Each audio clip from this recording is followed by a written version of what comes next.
इसके पहले की क्लास में हम लोगों ने क्या देखा था, लिपिड के सारे जो जैसे फॉर्मेशन होता है लिपिड का। ओके, आज की क्लास में हम लोग क्या देखेंगे इस सीरीज़ में, जो कि लिपिड का सेकंड सीरीज़ है। इसमें हम देखेंगे कि लिपिड का क्लासिफिकेशन कैसे हुआ है, और हम देखेंगे क्या इम्पॉर्टेंट बायोलॉजिकल रूल्स हैं लिपिड के। जितने भी फैक्ट्स होंगे उनको देखेंगे, जो इम्पोर्टेंट फैक्ट्स होंगे। तो सबसे पहले हम देखेंगे कि ब्लूर एक साइंटिस्ट थे। क्या नाम था उनका? ब्लूर।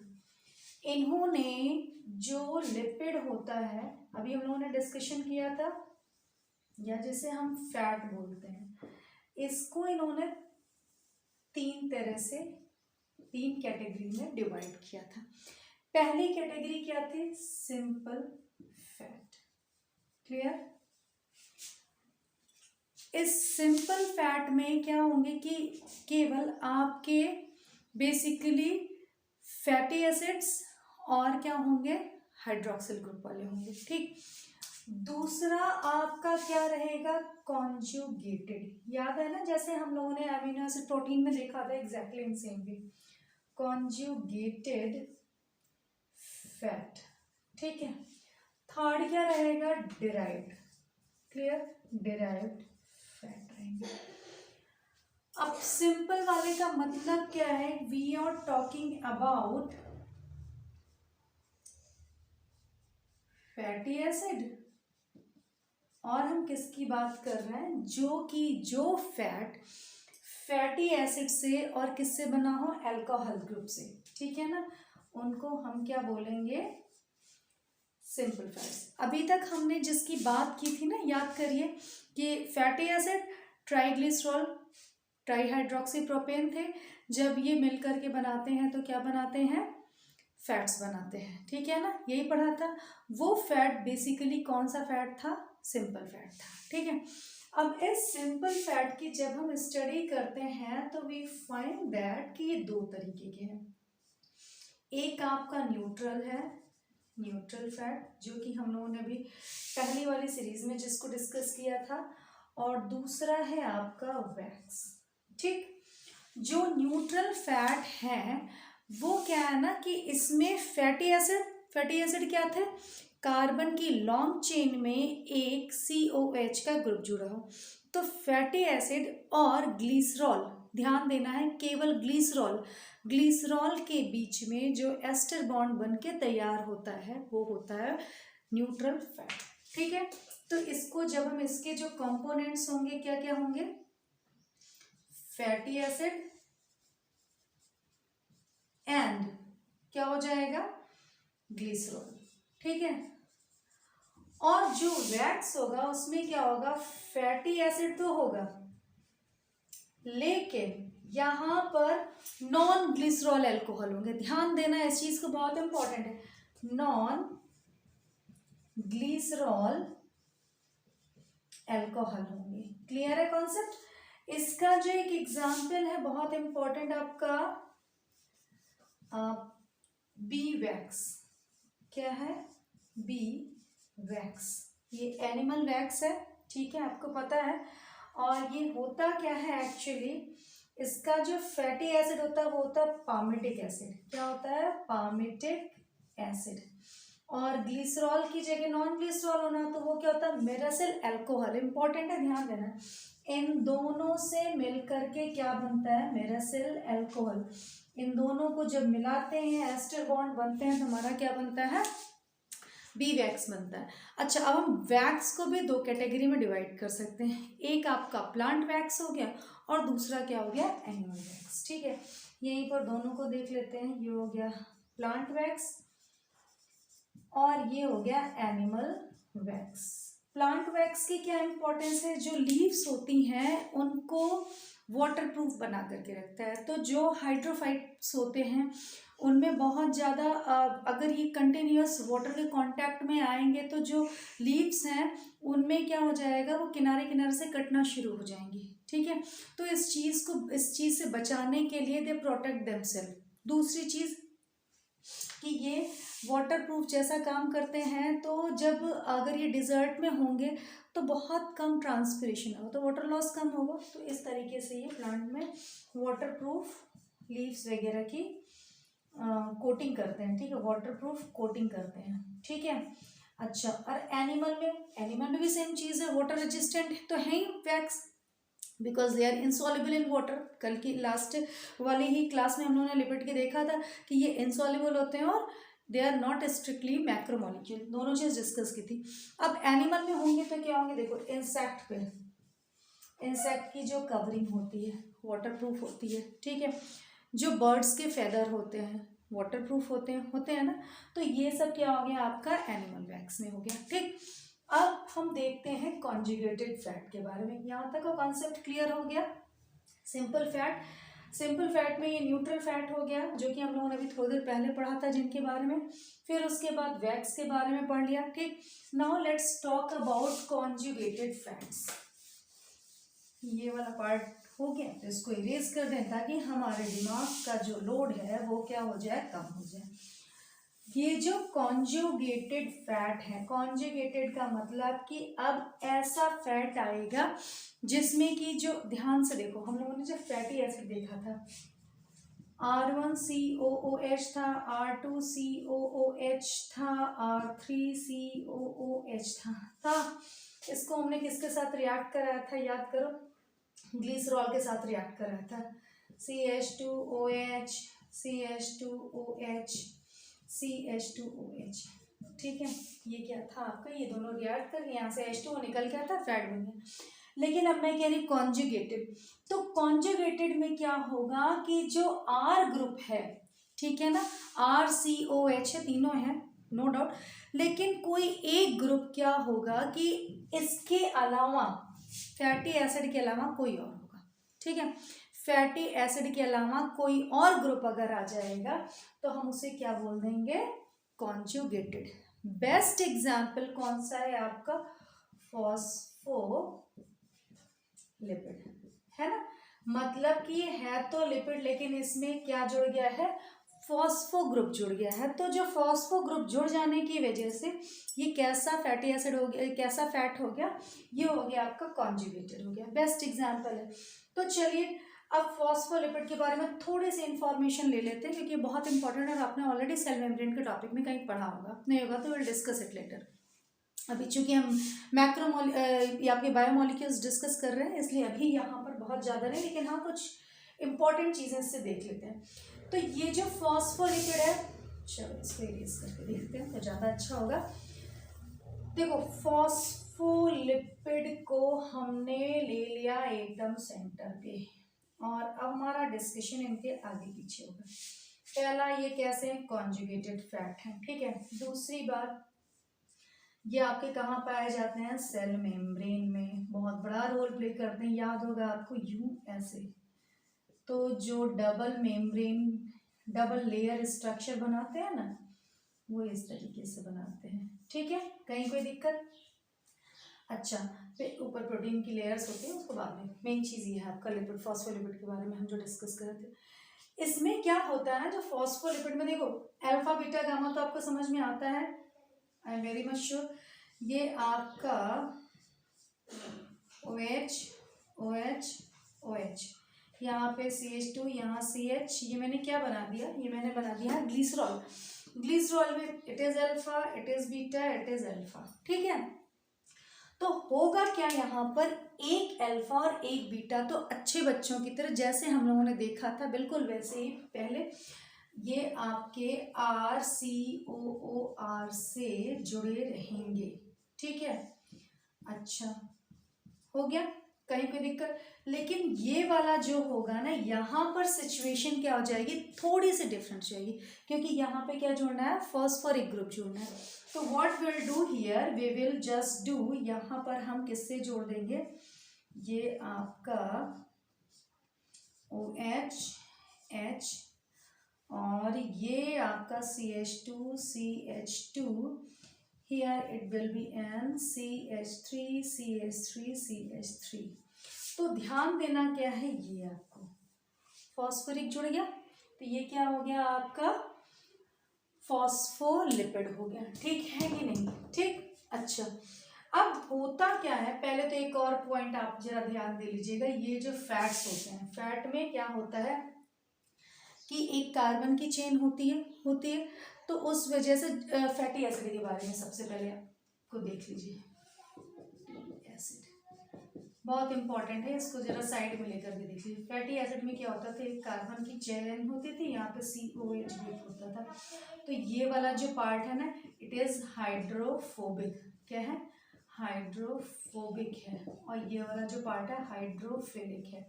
इसीलिए आपका जो फैटी एसिड है वो क्या है?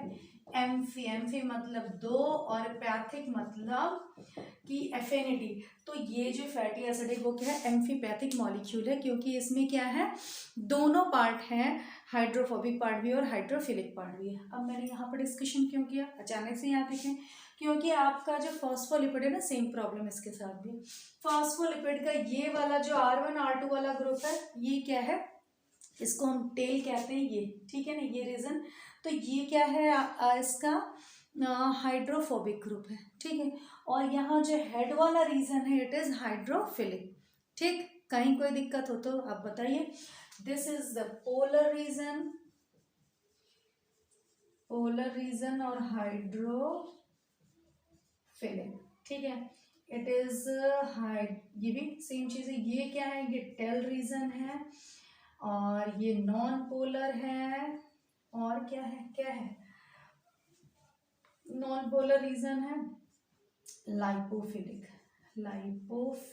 या हाइड्रोफोबिक, ठीक है, हाइड्रोफोबिक है। ठीक, तो ये कहानी थी आपकी फॉस्फोलिपिड के बारे में। फॉस्फोलिपिड के बारे में हम लोगों ने क्या क्या देखा? फॉस्फोलिपिड एक कॉन्जुगेटेड लिपिड है। फॉस्फोलिपिड सेल मेम्ब्रेन में पाया जाता है। ये एम्फीपैथिक होता है। इसके दो पार्ट होते हैं, एक हेड वाला और दूसरा क्या होता है? टेल रीजन होता है। जो हेड रीजन होता है ये क्या है? पोलर रीजन है।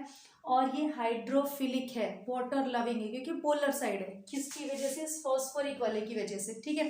फॉस्फोरिक एंड ये जो पूरे हैं ना, इन दोनों की वजह से क्या है? ये पोलर रीजन बन जा रहा है। जो टेल रीजन है ये क्या है? जो कि इसमें कार्बन की चेन लंबी जुड़ी हुई है, तो ये कैसा रीजन बना दिया आपका? हाइड्रोफोबिक, वाटर हीटिंग ग्रुप, और नॉन पोलर ग्रुप या लाइपोफिलिक, ठीक है। अच्छा, फिर उसके बाद अगला क्वेश्चन जो बनता है कि फॉस्फोलिपिड बाइलेयर बनाते हैं। इस तरीके की लेयर बनती हैं जो कि सेल मेम्ब्रेन का बेसिक स्ट्रक्चर क्रिएट करती है, क्योंकि इसी में फिर प्रोटीन रहते हैं, है ना। याद है ना फ्लूइड मोज़ेक मॉडल, जो कि सिंगर ने क्वेश्चन में दिया था, जिसमें कहा था कि प्रोटीन के मॉलिक्यूल्स जो होते हैं वो लिपिड की सी में होता है। तो लिपिड की बाइलेयर होती है। तो लिपिड की बाइलेयर कौन बनाता है? फॉस्फोलिपिड बनाते हैं, ठीक। तो ये क्या था? कॉन्जुगेटेड फॉस्फोलिपिड के, कॉन्जुगेटेड फैट के बारे में हमने सिंपल फैट देख लिया। सिंपल फैट में हमने न्यूट्रल और वैक्स देखा था। वैक्स के भी दो पार्ट थे, प्लांट और एनिमल वैक्स। फिर हमने, और उसमें मैंने आप लोगों को बी वैक्स की इंपॉर्टेंट चीज़ बताई थी कि पामेटिक एसिड और उसका बना होता है, किसका? मिसल एल्कोहल का, ठीक है। मतलब ग्लिसरॉल को छोड़ करके केवल ग्लिसरॉल और फैटी एसिड होंगे तो आपके न्यूट्रल फैट्स बनेंगे, ठीक। अब हम देखेंगे डिराइव्ड का मतलब क्या होगा? ये वहां से डिराइव किए गए हैं, not exactly fatty acid, but yes of course they are derived from the fats. तो ये जो है आपका, इसका बेस्ट एग्जाम्पल क्या है? डिराइव्ड फ्रॉम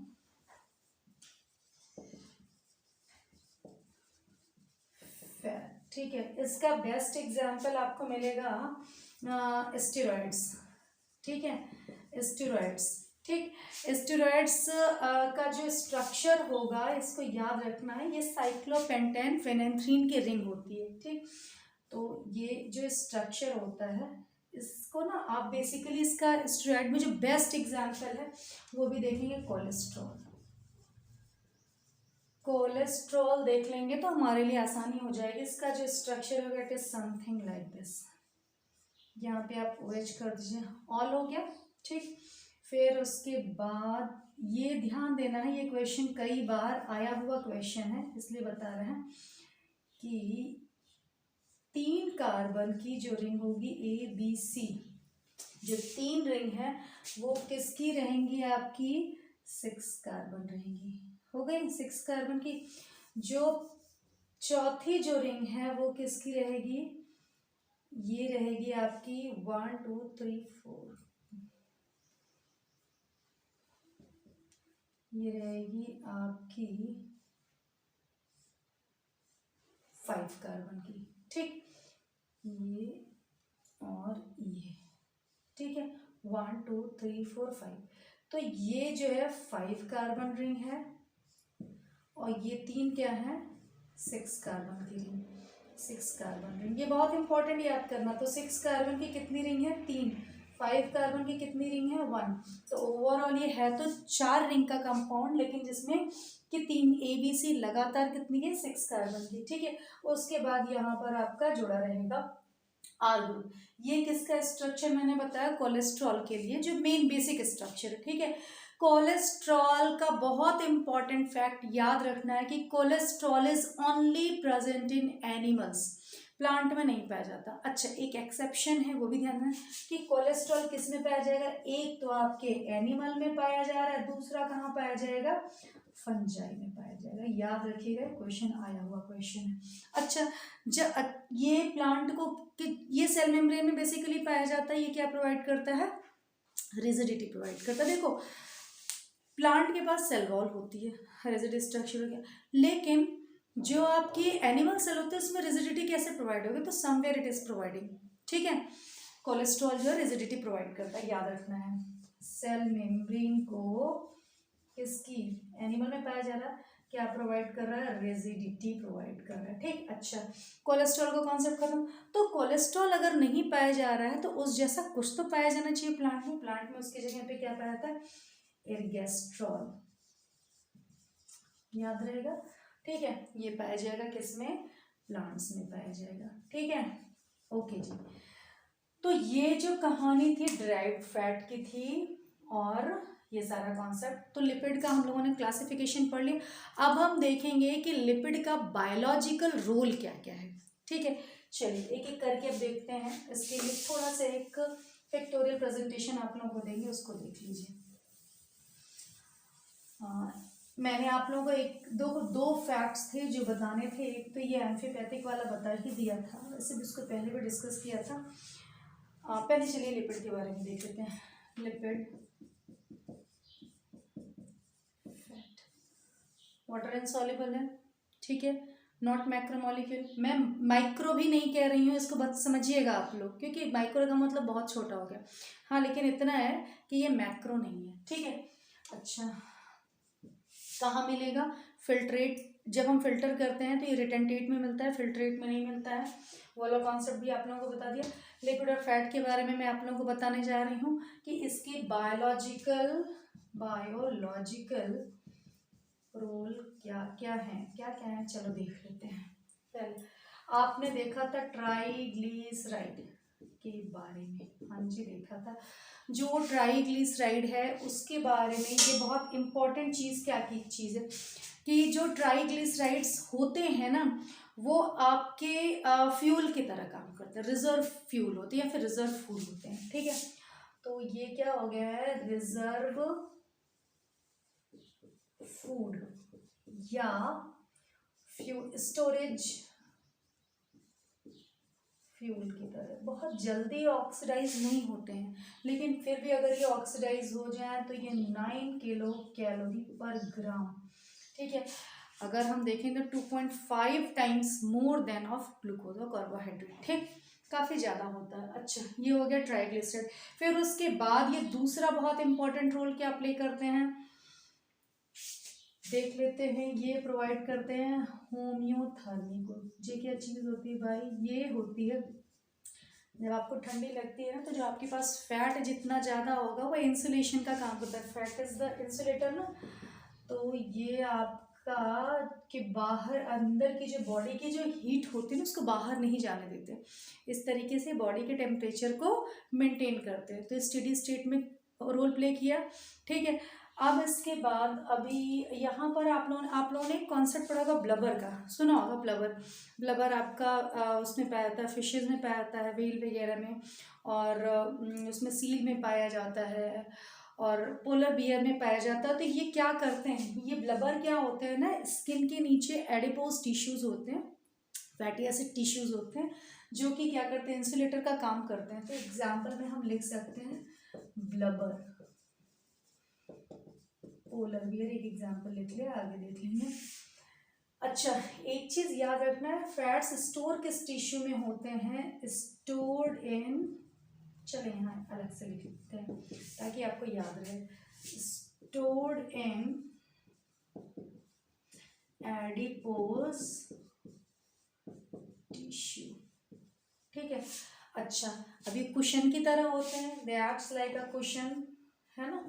तो जब ये कुशन के जैसे होते हैं तो क्या करते होंगे? शॉक एब्जॉर्बर का काम करते हैं। जैसे चोट वोट लग गई ना, तो जो विसरल ऑर्गन है, किडनी हो गया, तो इन सबको, लीवर हो गया, इन सबको क्या करते हैं? प्रोटेक्ट करते हैं। आईबॉल हो गई आपकी, इसके अंदर भी फैट का होता है ना, तो ये क्या कहते हैं? शॉक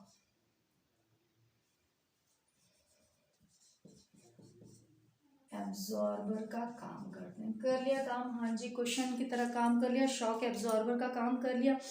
अब ये जो वैक्स है, वैक्स को हम लोगों ने ऑलरेडी डिस्कस कर लिए हैं, तो यहाँ पे करने की जरूरत नहीं। बस वैक्स जो होते हैं दे आर वाटर रेजिस्टेंट, ठीक है, या वाटर प्रूफ, डिस्कस कर चुके हैं हम लोग, तो यहाँ पे बेवजह टाइम नहीं वेस्ट करेंगे। बहुत से जो हार्मोन्स हैं वो क्या होते हैं बताया, तो स्टेरॉइड्स होते हैं, ठीक है, उनको देख लेते हैं, बस एग्जाम्पल्स देख लेते हैं।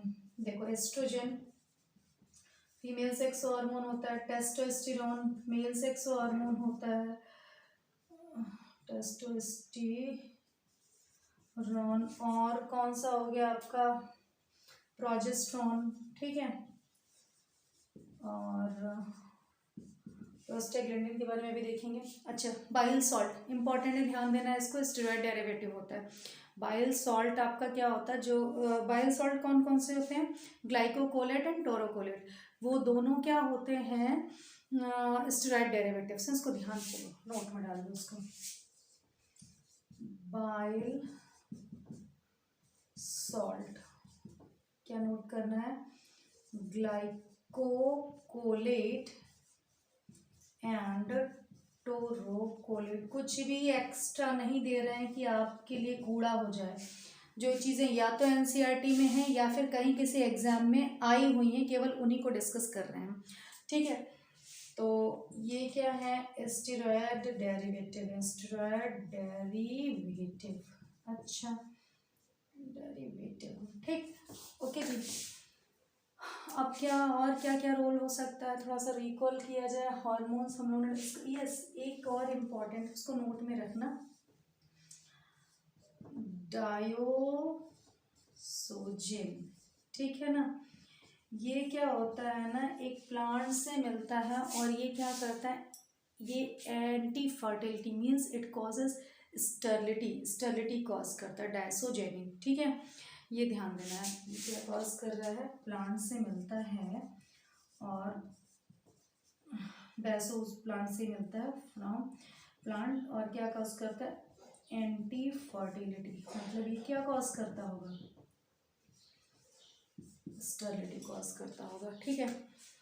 फैट के बारे में और कोई इंपॉर्टेंट पॉइंट में देखा जाए तो, अब जो सबसे इम्पॉर्टेंट फॉस्फोलिपिड या फिर लिपिड होता है, हाँ, सबसे इम्पॉर्टेंट और सबसे ज़्यादा पाया जाने वाला, नोट में रखना बहुत इम्पॉर्टेंट, मोस्ट कॉमन फॉस्फोलिपिड कौन सा है? लिसाइथीन। लिसाइथीन किस में पाया जाएगा? सेल मेम्ब्रेन में। याद रहेगा कि नहीं रहेगा? बहुत बहुत और बहुत इम्पोर्टेंट। अच्छा, तो एक और देख लेते हैं, स्फिंगोमाइलिन के बारे में आपने सुना होगा, ये स्माइलिन शीथ, ठीक है। तो स्फिंगोमाइलिन जो आपकी नर्व्स होती हैं उनमें मेडुलरी शीथ बनाने का काम करता है, याद रखना होगा। It is a sphingomyelin. क्या है ये है आपका कॉन्जुगेटेड फैट है जो कि प्रेजेंट होता है नर्व्स में, ठीक है। क्या करता है?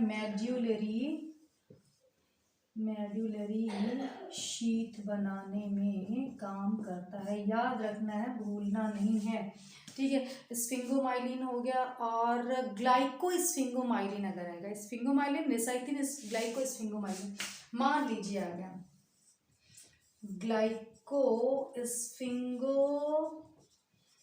माइलिन आ गया भाई। तो हम क्या करेंगे, बता देंगे कि ये किसमें काम करता है, सेल्स पे प्रेजेंट होता है, सेल रिकॉग्निशन में हेल्प करता है। अब अगर रिकॉग्निशन में हेल्प करता है तो मतलब क्या बताता होगा कि मेरा कौन है और दूसरा कौन है, मीन्स सेल्फ और नॉन सेल्फ में डिस्टिंग्विश कर रहा है। मीन्स क्या कर रहा है, इम्यूनिटी बढ़ा रहा है। ठीक है, क्या कर रहा है, इम्यूनिटी में रोल प्ले कर रहा है। कौन, ग्लाइकोस्फिंगोमाइलिन। तो हमने भी 3 नए नाम कौन कौन से देखे, लेसाइथिन देखा, मोस्ट कॉमन फास्फोलिपिड है। ठीक, दूसरा देखा स्फिंगोमाइलिन जो कि नर्व्स पे मेडुलरी शीथ बना रहा है।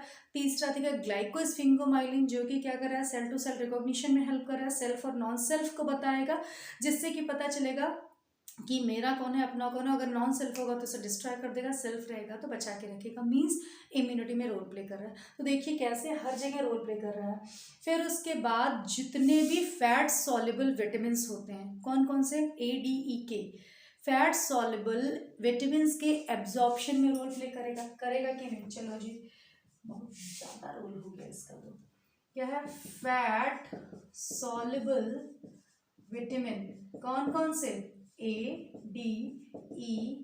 अब लगे हाथ, सबका नाम बता दो बच्चों।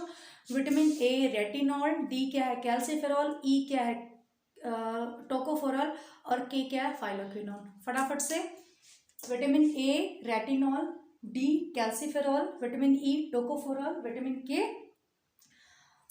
फाइलोक्विनोन। इन सबके एब्जॉर्प्शन में हेल्प करेगा। कर दिया हेल्प जी, हाँ। अच्छा, अब ये जो कोलेस्ट्रॉल है, देखो विटामिन डी जो होता है ना, 2 फॉर्म में है, D2 इनएक्टिव, फिर उसका D3। तो जो कोलेस्ट्रॉल है वो D3 के सिंथेसिस में हेल्प करता है, और एर्गेस्ट्रॉल किस में सिंथेसिस करता है, D2 के। ध्यान देना है, कोलेस्ट्रॉल कहीं तो आया था, कोलेस्ट्रॉल पता नहीं कहाँ आया था, चलो यहाँ देख लेते हैं। कोलेस्ट्रॉल, ध्यान दीजिएगा, कोलेस्ट्रॉल किस में काम कर रहा है, D3 की सिंथेसिस में। ठीक है, लेकिन ये क्वेश्चन कॉमन नहीं है, कॉमन है एर्गेस्ट्रॉल का। एर्गेस्ट्रॉल ये ज़्यादा कॉमन क्वेश्चन है, जो कि D2 नहीं आएगा। इन शॉर्ट अगर आ जाएगा कि विटामिन डी की सिंथेसिस में कौन काम करता है, एर्गेस्ट्रॉल।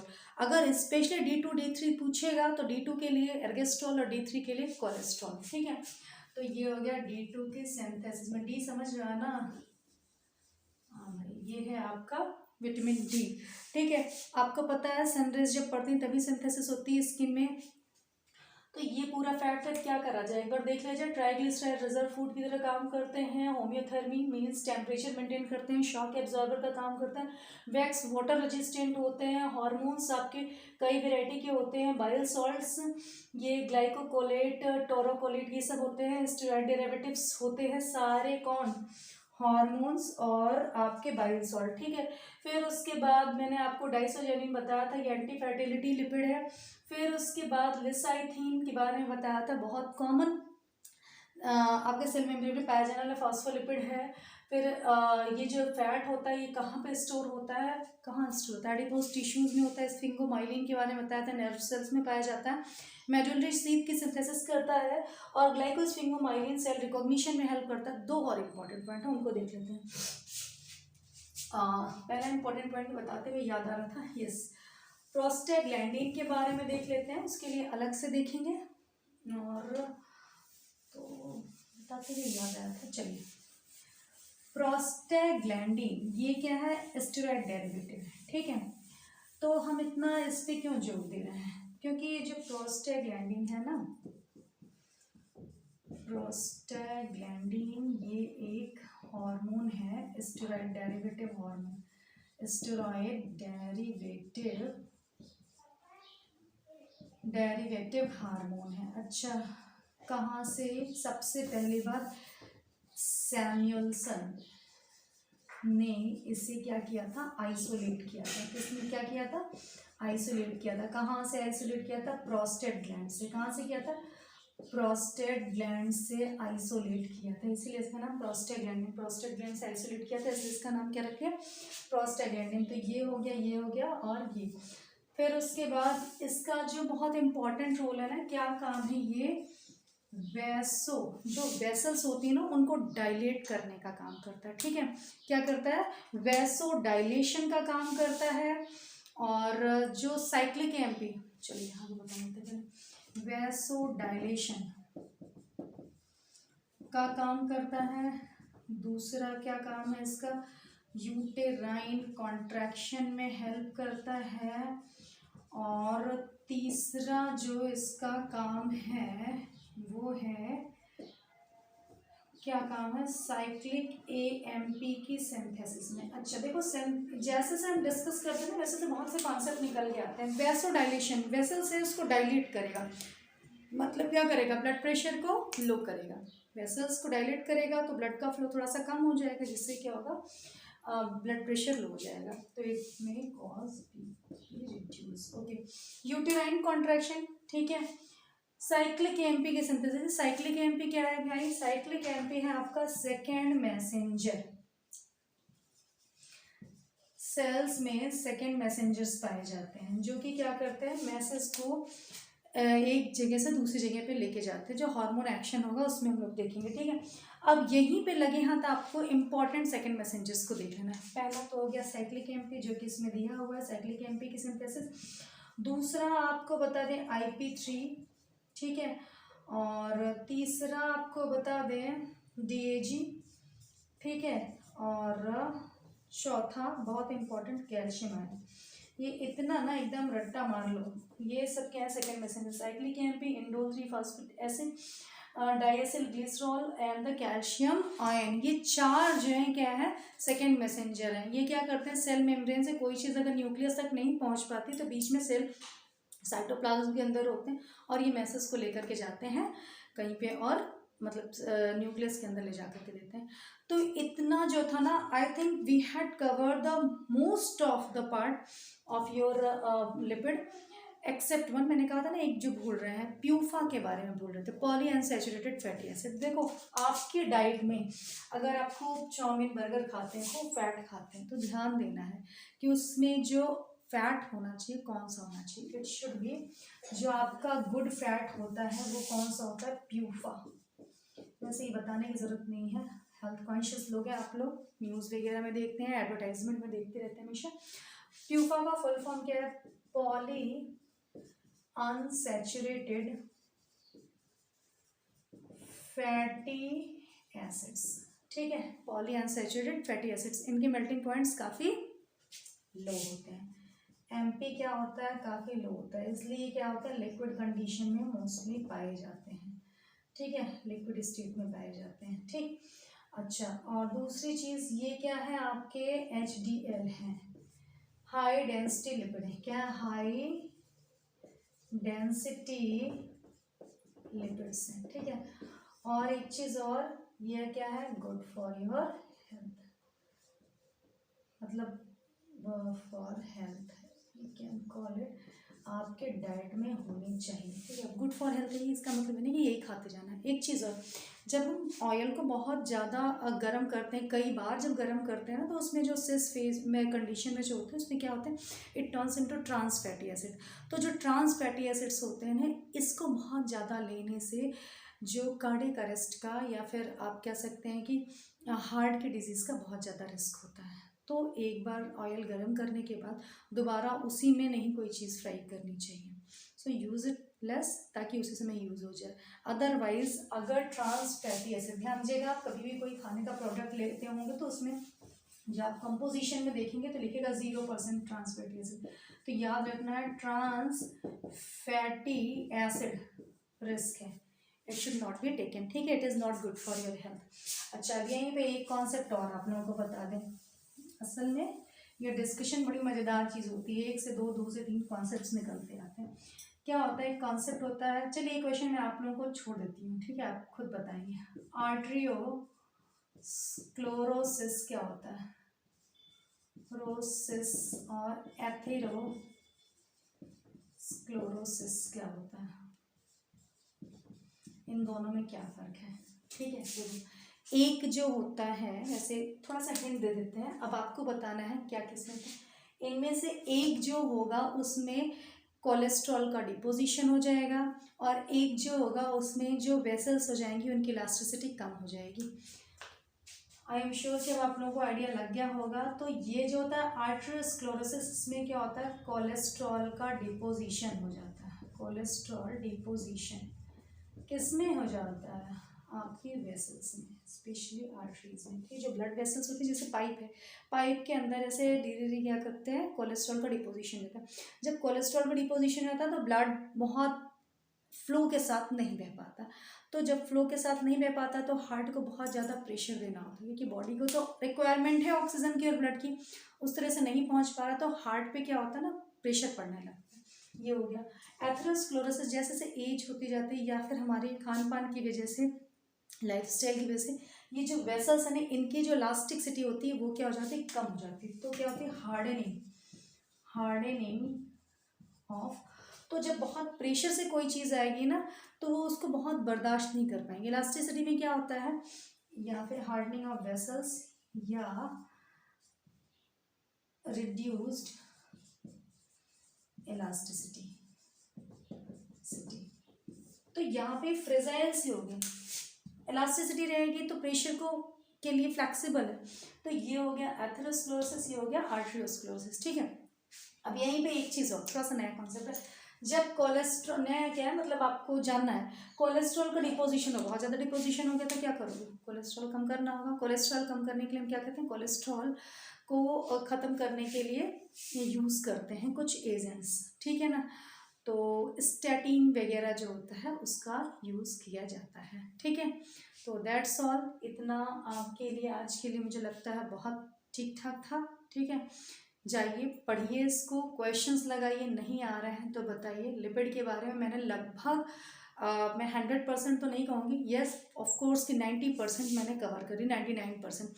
बचा हुआ जो कौन सा, हाँ इसके लिए लेकिन ज़रूरी क्या है कि आप एनसीईआरटी का वो छोटा सा जो बायोमॉलिक्यूल में आधी पेज का दिया हुआ है और साइड में डायग्राम बनाया हुआ है ट्राइग्लिसराइड, पामेटिक एसिड और उसका लिसाइथिन का, उसको भी देख लेंगे अच्छे से। And then try to approach questions, MCQs। I am very much sure you will get good marks. Thank you very much बच्चों।